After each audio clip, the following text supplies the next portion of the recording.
সকলকে আন্তরিক শুভেচ্ছা ও ধন্যবাদ জানাচ্ছি। বিশেষ করে ধন্যবাদ জানাচ্ছি আজকের অনুষ্ঠানের উদ্যোক্তাদের। আমাদের সামনে উপস্থিত আছেন অনেক সম্মানীয় ব্যক্তি, আমাদের এলাকার বিধায়ক সাহেব আছেন এবং যে সমস্ত দর্শক মণ্ডলী এখানে উপস্থিত রয়েছেন সকলের উদ্দেশ্যে আমার বিনম্র শ্রদ্ধা জ্ঞাপন করছি। আজকে তো একটা বিশেষ দিন, আজ কবিগুরু রবি ঠাকুরের জন্মদিন এবং এত সুন্দর একটা সাংস্কৃতিক পরিবেশ সেখানে তৈরি হয়েছে সালারের বুকে, যেটা ভীষণ আমাকে গর্বিত করছে। এই এলাকার ছেলে হিসাবে এই ধরনের অনুষ্ঠান তো আয়োজনের আগে দেখিনি এবং আজকে এই যে যারা উদ্যোক্তা তাদেরকে বিশেষ করে আমি ধন্যবাদ জ্ঞাপন করছি। রবি ঠাকুরের জন্মদিনকে এত সুন্দরভাবে একটা সুন্দর পরিবেশ তারা তৈরি করেছেন এবং সেই পরিবেশের মাধ্যমে রবীন্দ্র যাপন করছেন এবং আমরা সকলেই আজকে এই সন্ধ্যাটাকে, মনোরম সন্ধ্যাটাকে উপভোগ করছি। তো এই বিশেষ দিনটা আমরা বাঙালি হিসেবে একটা গর্বের দিন, এই কারণেই যে এই দিনে, আজকের দিনে এই বাংলায়, আমাদের এই পশ্চিমবাংলায় এরকম একজন মহৎ কবি জন্ম হয়েছিল। রবীন্দ্রনাথকে আমরা কবি বলে জানি, তিনি কবিতার শীর্ষে পৌঁছেছেন, জানি তিনি নোবেল পুরস্কার পেয়েছেন এবং তিনি প্রখ্যাত সাহিত্যিক। 1913 সালে এশিয়া মহাদেশে প্রথম যিনি নোবেল পুরস্কারটা এনে দিয়েছিলেন তিনি হচ্ছেন রবীন্দ্রনাথ ঠাকুর, এবং সেটা সাহিত্যে। এই পরিচয়ের বাইরে আমরা অনেকেই অনেক কিছু ভেবে দেখতে পাই না বা পারি না। রবীন্দ্রনাথ কবি, সাহিত্যিক, প্রাবন্ধিক, ঔপন্যাসিক, নাট্যকার, গীতিকার, সঙ্গীতকার, এসবের বাইরে বেরিয়ে যদি আরেকটু গভীরভাবে আমরা অভিনিবেশ করি রবীন্দ্রনাথে, তাহলে দেখব তিনি একই সঙ্গে একজন বড় চিন্তাবিদ, শুধু চিন্তাবিদ না, তিনি একই সঙ্গে একজন সমাজ সংস্কারক, তিনি হচ্ছেন একজন দক্ষ প্রশাসক, তিনি একজন প্রজাদরদী জমিদার এবং তার রাজনৈতিক দর্শন, তার শিক্ষা ভাবনা, তার সমাজ ভাবনা সব মিলিয়ে একটা মানুষের মধ্যে এত প্রতিভা যে থাকতে পারে। তো রবীন্দ্রনাথকে যদি না আসতো আমাদের মাঝে এই বাংলায়, আমরা বুঝতে পারতাম না। রবীন্দ্রনাথ হচ্ছে বাঙালির কাছে এক অপার বিস্ময়। তো আমি কবি, সাহিত্যিক, প্রাবন্ধিক, সঙ্গীতকার এই বিষয়ের দিকে নজর ফেরাতে চাইছি না।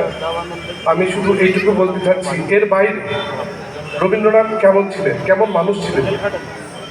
তো আমরা জানি রবীন্দ্রনাথের যে রাজনৈতিক দর্শনের দিকে যদি আমরা একটু দৃষ্টি ফেরাই, তাহলে দেখতে পাবো খুব কম বয়সে রবীন্দ্রনাথ, এই যে আমাদের তখন রবীন্দ্রনাথ যখন জন্ম হয়েছিল এবং রবীন্দ্রনাথ যে সময়টায় বেড়ে উঠছিলেন, বড় হচ্ছিলেন, সেই সময়টা কিন্তু আমাদের দেশ পরাধীন। পুরো রবীন্দ্রনাথের জীবিতকালটা, অর্থাৎ রবীন্দ্রনাথের জন্ম থেকে মৃত্যু অবধি, ওই সময় পর্বটা ভারতবর্ষ পরাধীন। রবীন্দ্রনাথ তখন ক্রমশ কৈশোর থেকে যুবাতে যখন পরিণত হচ্ছেন এবং আরও পরে যখন তিনি পরিণত বয়স্ক হচ্ছেন, তিনি দেখতে পাচ্ছেন যে আমাদের যে 19 শতকের যে জাতীয়তাবাদী আন্দোলনগুলো গড়ে উঠছে, এই জাতীয়তাবাদ কেন গড়ে উঠল, ব্রিটিশদের যে অসাম্যমূলক নীতি, এবং খুব কম বয়সে রবীন্দ্রনাথ এই সময় এমন কিছু প্রবন্ধ লিখে দিয়েছেন যেটা সত্যিকার আমাদের বিস্ময় জায়গায়। রবীন্দ্রনাথ লিখছেন সুবিচারের অধিকার বলে একটি প্রবন্ধ, রবীন্দ্রনাথ লিখছেন ইংরাজের আতঙ্ক নামে একটা প্রবন্ধ, এবং রবীন্দ্রনাথ লিখছেন ইংরাজ ও ভারতবাসী নামে একটা প্রবন্ধ, যেগুলো কিন্তু রবীন্দ্রনাথের খুব কম বয়সে লেখা। আমাদের ভাবতে অবাক লাগে, এত কম বয়সে একজন মানুষ ভারতবর্ষের জাতীয় রাজনীতির ক্ষেত্রে, ইংরেজদের অসাম্য নীতির ক্ষেত্রে এত ভারী ভারী কথা বলে গেছেন। এবং এরপরে আমরা সকলেই জানি বাঙালিরা প্রচণ্ডভাবে জেগে উঠেছিল একটা পর্বে, সেটা হচ্ছে 1905 সালে বঙ্গভঙ্গ যে নীতিটা ব্রিটিশ সরকার গ্রহণ করেছিল লর্ড কার্জনের নির্দেশে। সেই সময় রবীন্দ্রনাথ প্রত্যক্ষভাবে এই আন্দোলনের সঙ্গে জড়িত হয়ে পড়েছিলেন। একজন কবি, একজন সাহিত্যিকের তো প্রয়োজন ছিল না, কিন্তু রবীন্দ্রনাথ জড়িত হয়েছিলেন। শুধু জড়িত হননি, সক্রিয়ভাবে তিনি সেই আন্দোলনের সঙ্গে জড়িয়ে পড়েন এবং স্বদেশী আন্দোলনকে আরও ত্বরান্বিত করতে, আরও সেই আন্দোলনের জোয়ার এসেছিল। রবীন্দ্রনাথ প্রায় 40টি স্বদেশী গান লিখেছিলেন। সেই গানে আমাদের বাঙালি যারা আন্দোলনকারী উদ্বুদ্ধ হয়েছিল, অনুপ্রেরণা পেয়েছিল। এবং সেই পর্বে রবীন্দ্রনাথ একটা তহবিল গঠন করছেন স্বদেশী আন্দোলনের জন্য, রাস্তায় নামছেন। আমরা জানি স্বদেশী আন্দোলনের সময় রবীন্দ্রনাথ রাখি বন্ধন উৎসব পালন করেছিলেন। ক্রমশ সেই সময় আমাদের জাতীয় রাজনীতিতে কিন্তু একটা বিভাজন তৈরি হয়ে গেছে, যেটা ব্রিটিশ সরকার সুচারুভাবে আমাদের মধ্যে প্রয়োগ ঘটিয়েছিল। সেটা হচ্ছে হিন্দু মুসলমানের মধ্যে যে বিভাজন। রবীন্দ্রনাথ সেই বিভাজনকে দূর করার জন্য রাস্তায় নামছেন এবং তার দলবল নিয়ে তিনি বেরিয়ে পড়ছেন। রাস্তায় যাকে দেখতে পাচ্ছেন তিনি রাখি পড়াচ্ছেন।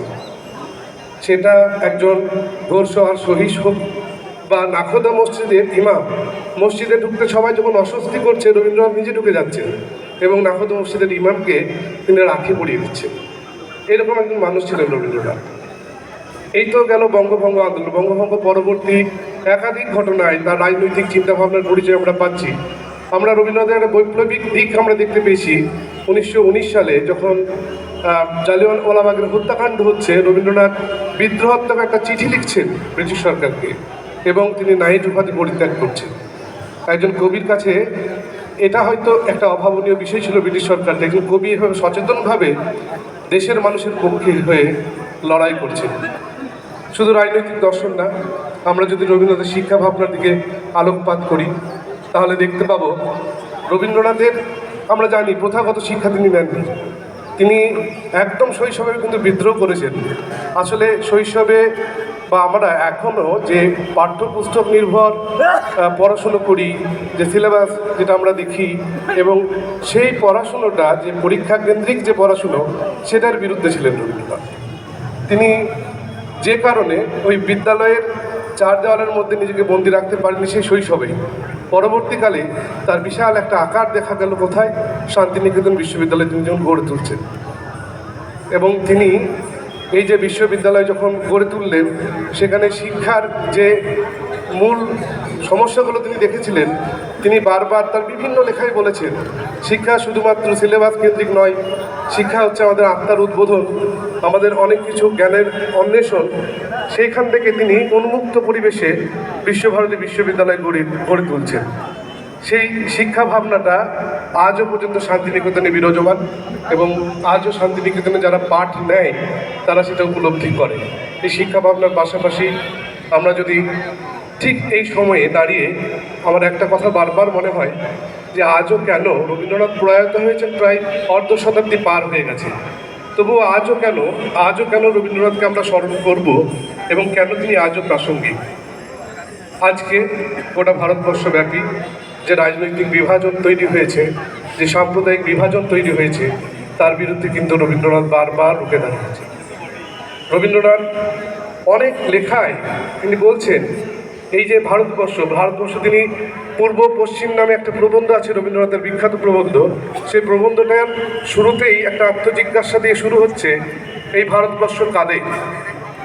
তিনি প্রবন্ধে একের পর এক বিশ্লেষণ করে দেখাচ্ছেন যুগে যুগে শক, হুন, পাঠান, মোঘল সমস্ত শ্রেণীর মানুষেরা ভারতবর্ষে এসেছেন, ভারতবর্ষকে জয় করেছেন এবং ভারতবর্ষ তাদেরকে সাদরে গ্রহণ করে নিয়েছে। অর্থাৎ ভারতবর্ষের মূল নীতি হলো সাম্য নীতি, একতার নীতি। আজকে তিনি সেখানে দাঁড়িয়ে তিনি বলছেন এই ভারতবর্ষ সবার। এবং আমরা জানি রবীন্দ্রনাথের দর্শন ছিল সমগ্রতার মধ্যে এককে খোঁজা। তিনি কখনো নিজেকে ক্ষুদ্র গণ্ডির মধ্যে নিজেকে জড়িয়ে রাখেননি। তিনি বলেছেন আমি ঠাকুরবাড়িতে জন্মগ্রহণ করেছি, ঠাকুরবাড়ির একটা অংশ মাত্র আমি, কিন্তু আমি এই বৃহৎ বিশ্বের একটা প্রতিনিধি। সেইভাবেই তিনি দেশকে দেখেছেন, সেভাবেই তিনি ভারতবর্ষকে দেখেছেন। সমস্ত বিভাজনের ঊর্ধ্বে দাঁড়িয়ে রবীন্দ্রনাথ একতার কথা বারবার স্মরণ করেছেন। আর তাই আজকের দিনে দাঁড়িয়ে রবীন্দ্রনাথ ভীষণভাবে প্রাসঙ্গিক, তাকে স্মরণ করা ভীষণভাবে প্রয়োজন। ধন্যবাদ গবেষক লতিফুল ইসলামকে। এখন আমরা জাকেরিয়া সম্মান